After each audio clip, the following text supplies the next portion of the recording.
রাস আল খাইমার আল রামস লেগুনে নৌকা নিয়ে বেড়াতে বের হয়েছে পর্যটকদের এই দলটি। গন্তব্য সুয়াইদি পার্ল বা মুক্তার ভাসমান খামার। যাত্রাপথে হেলেলা দ্বীপের সৈকতে হেঁটে চলা উটের দলও তাদের চোখে পড়ে। পানির নিচে পেতে রাখা জালে লালন পালন করা হচ্ছে হাজার হাজার ঝিনুক, যেগুলো থেকে মুক্তা সংগ্রহ করা হয়ে থাকে। এই খামারে দর্শনার্থীদের শুধুমাত্র মুক্তাই দেখানো হয় না, জানানো হয় এর ইতিহাস, শেখানো হয় মুক্তা চাষের পুরো প্রক্রিয়া। এমনটাই জানালেন ট্যুর গাইড মোহাম্মদ তকি আল দিন। আজ আমরা অতিথিদের আমিরাতে মুক্তা চাষের ইতিহাস ও পদ্ধতি সম্পর্কে বুঝিয়েছি।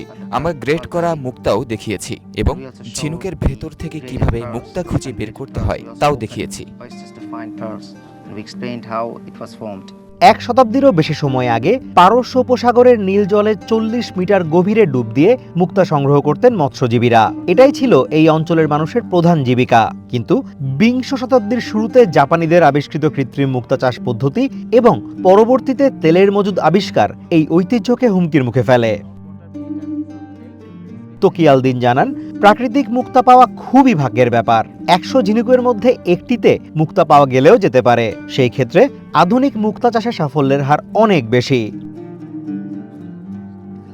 এই মুক্তাগুলো দিয়েই দুবাইয়ের অভিজাত গহনার দোকানগুলোতে তৈরি হয় দামি দামি সব অলংকার। তবে প্রাকৃতিক এবং কৃত্রিম মুক্তার গঠনে রয়েছে মৌলিক কিছু পার্থক্য।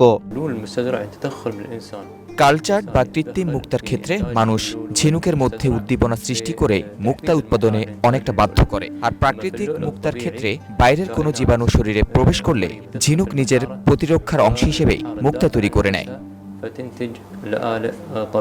জাপানি উদ্ভাবনের পর অনেকটাই হারিয়ে গিয়েছিল এই পেশা, কিন্তু ঐতিহ্য ও আধুনিকতার এই মেলবন্ধন আবারও ফিরিয়ে এনেছে সোনালী অতীতের স্মৃতি। Azimur Rashid Kanak, one international desk.